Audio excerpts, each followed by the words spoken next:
Hello friends, आइए आज हम आपके साथ चर्चा करते हैं व्यक्तित्व अर्थात पर्सनालिटी की।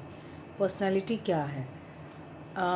व्यक्तित्व आधुनिक मनोविज्ञान का एक महत्वपूर्ण विषय है और ये पर्सनालिटी जो है लैटिन भाषा में से उत्पन्न हुआ है, जिसमें परसोना परसोना शब्द से उत्पन्न हुआ है, जिसका अर्थ है मुखौटा। यानी कि व्यक्ति का मुखौटा से तात्पर्य कि व्यक्ति की एक पहचान, एक यूनिकनेस, एक विशिष्टता। किसी का भी हम चेहरा देखते हैं तो उसको उसका आइडेंटिफिकेशन चेहरे से मिलता है, क्योंकि बॉडी की बनावट सबकी एक, कुछ लोगों की एक जैसी हो सकती है, किंतु चेहरे की बनावट भिन्न भिन्न प्रकार की होती है। तो इसलिए ये परसोना अर्थात मुखौटा से संबंधित है। व्यक्तित्व के संदर्भ में मार्टिन प्रिंस ने कहा है, व्यक्तित्व व्यक्ति की समस्त जैविक जन्मजात विन्यास, उद्वेग, रुझान, क्षुधाएँ, मूल प्रवृत्तियाँ एवं अर्जित विन्यासों का एक समूह है। अर्थात जिंदगी में जितने अपने भीतर के जो स्वभाव हैं, मूल प्रवृत्ति है, चाह है, इच्छा है, एम्बिशंस हैं, आकांक्षाएं हैं, प्रेरणाएं हैं, उसके अतिरिक्त जो हम अर्जित करते हैं, वो सारी चीज़ मिलके हमारा पर्सनैलिटी बनता है।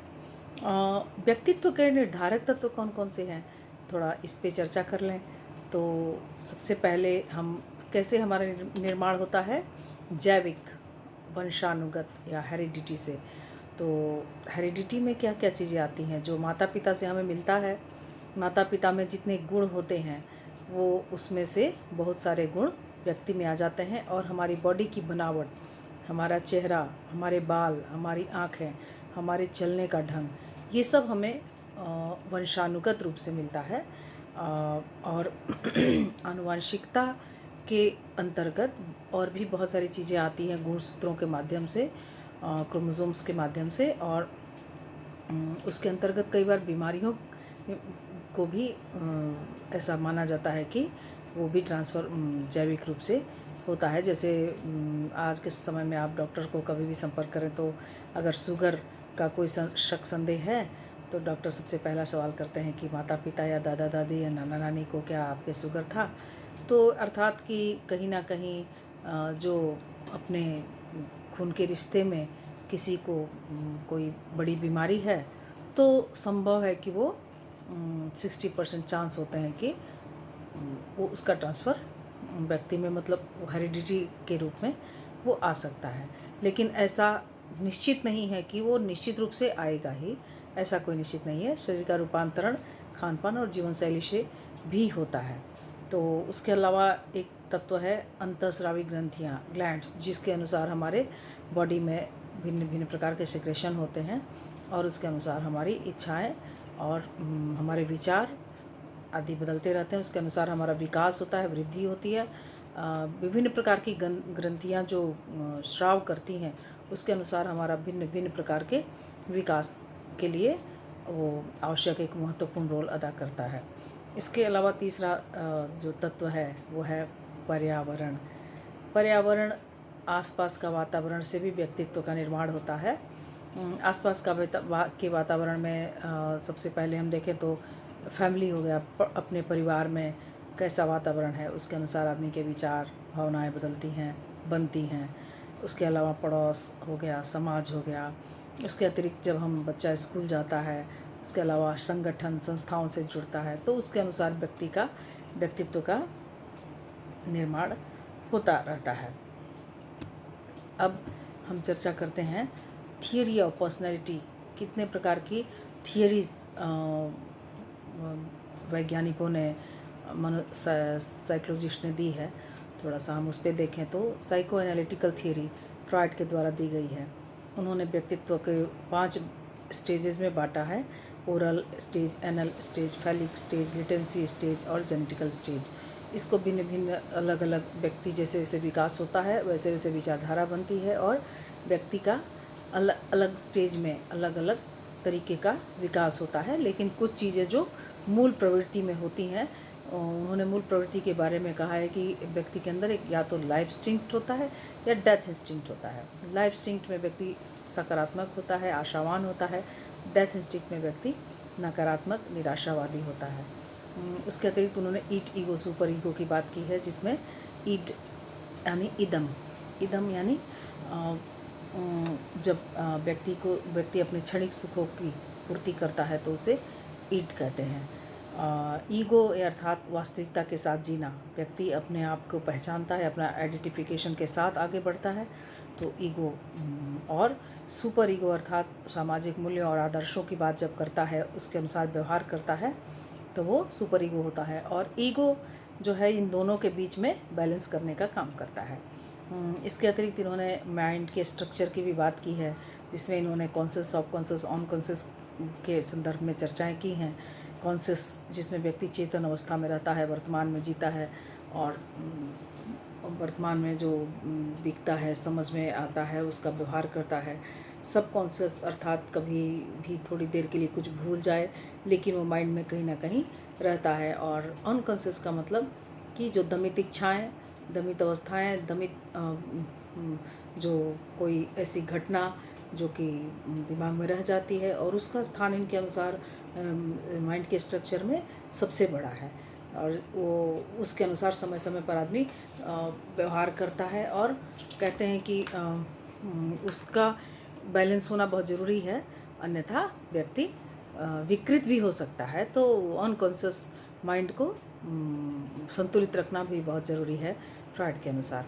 उसके अतिरिक्त ह्यूमनिस्टिक थियरी की बात करें तो ह्यूमनिस्टिक थ्योरी मानवतावादी सिद्धांत जिसे मैस्लो ने दिया था।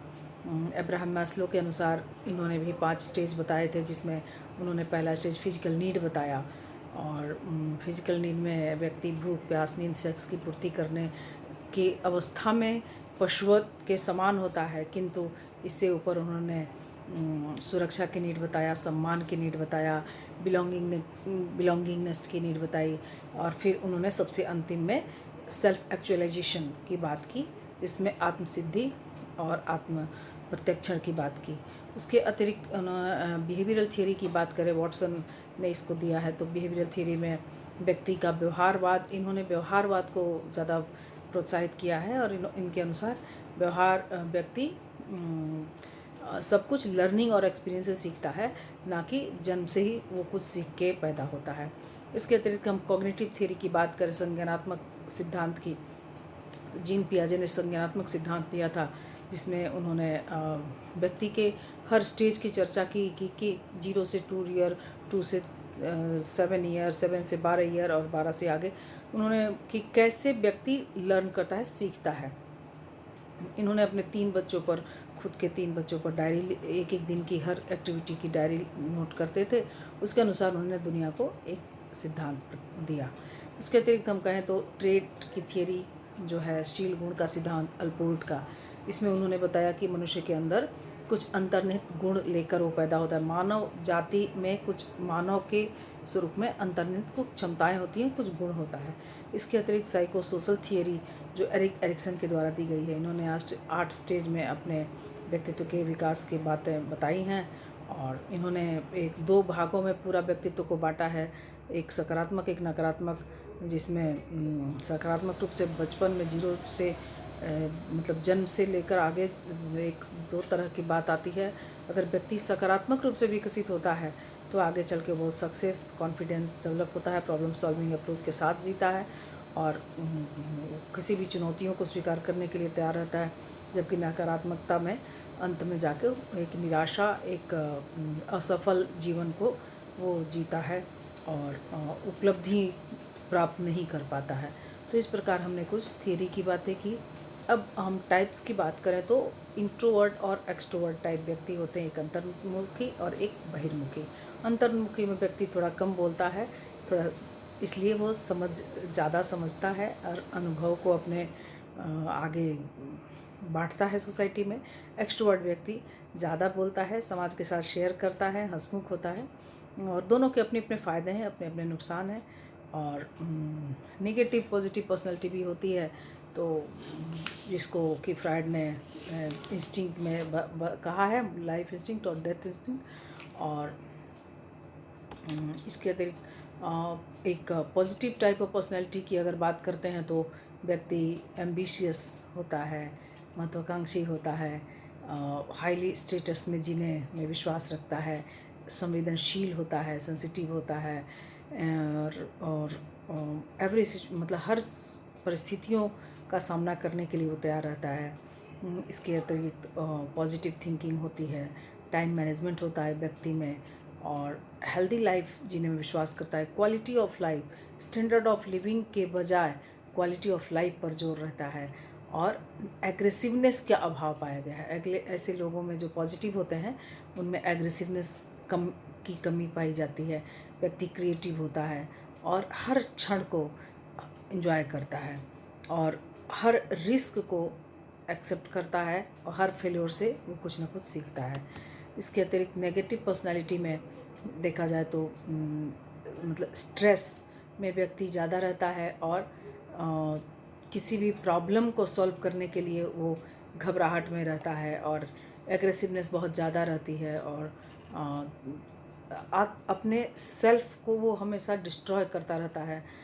कई बार ऐसे व्यक्ति में आत्महत्या की भावना भी हावी हो जाती है। और इसके अतिरिक्त बहुत सारी पर्सनैलिटी ऐसी होती हैं जो समय पड़ने पर आवश्यकता अनुसार ज़्यादा बोलती हैं, आवश्यकता अनुसार कम बोलती हैं, और उनके अनुसार उनके अंदर एक बैलेंस देखा जाता है, संतुलन देखा जाता है। तो एक्चुअल में इसका फैक्टर जो है वो हमारा सोसाइटी और हेरिडिटी दोनों ही है, क्योंकि हेरिडिटी से तो माता पिता से कुछ गुण आते हैं, लेकिन सोसाइटी अगर हेल्दी मिलता है, वातावरण हेल्दी मिलता है, और न्यूट्रिशन या फिर परिवार कितना बड़ा है, बहुत छोटी छोटी चीज़ें भी व्यक्ति के व्यक्तित्व पर असर डालती हैं। अगर बहुत बड़ा परिवार है, बहुत सारे भाई बहन हैं, उसका भी असर व्यक्तित्व पर पड़ता है। और आज के वर्तमान परिप्रेक्ष्य में देखें तो न्यूक्लियर फैमिली को ज़्यादा पसंद किया जाता है, और न्यूक्लियर फैमिली में एक बच्चा या दो बच्चा, जिसके पालन पोषण में कभी ना कभी कहीं ना कहीं थोड़ी कमी देखी जाती है, क्योंकि उसको सोशलाइजेशन का बहुत एक हेल्दी इन्वायरमेंट नहीं मिल पाता है। जबकि जॉइंट फैमिली में ये फ़ायदे होते थे कि कई सारे बच्चे अपने आपस में भाषा का विकास देखते देखते पता ही नहीं चलता था, हो जाता था, और प्रॉब्लम सॉल्विंग खेल खिलौनों में ही कई बार बच्चों के अंदर एक अपने आप में मेंटल डेवलपमेंट का प्रोसेस बहुत इजीली हो जाता था। जबकि अभी न्यूक्लियर फैमिली में इस तरह की चीज़ों की कमी पाई जाती है। तो पर्सनैलिटी एक्चुअल में जब बैलेंस पर्सनैलिटी होती है, वो सबसे ज़्यादा तो स्किलफुल, क्रिएटिव, एम्बिशियस, मोटिवेशनल, और पॉजिटिव, और टाइम मैनेजर, और प्रॉब्लम सॉल्विंग, इस तरह की होती है। तो ये सब मेरा पर्पज़ पर्सनैलिटी के संदर्भ में यही बताना था। Thank you.